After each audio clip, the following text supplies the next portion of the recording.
festival की कोवरेज लौनबगीदमक पाउमी सिंगना तोंगबा बस अमा येंगांग पोकपी हेनलगा लेबा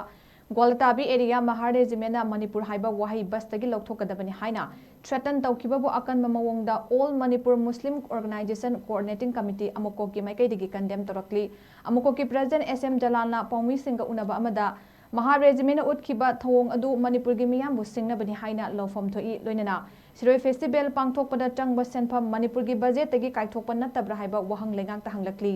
सेंट्रल फोर्स ओरिबा महार रेजिमेंट असि मणिपुर की लॉ एंड ऑर्डर ngáknaba नत्तब्रा ngasi utkiba thawong adu kanagi order na tawkibano haiba athubada miyamda khanghangadabani thawong adu da chenaba official khudingda athubada action lakhatpam thoi hiramasigi matangda asengba achumba khangdriba phawba amadi center na manipur da yengliba midyengi maramda chapchaba khangdriba phawba miyam punsinduna achumba phangnabagi dama khongjang changchinaba sem sare haina mahakna makha taki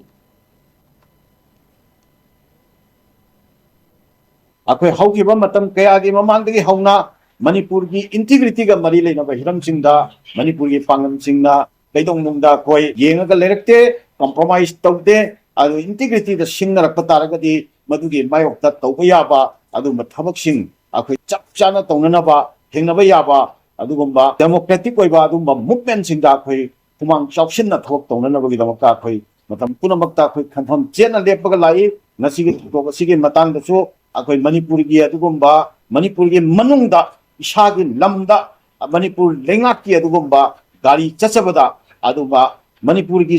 law and order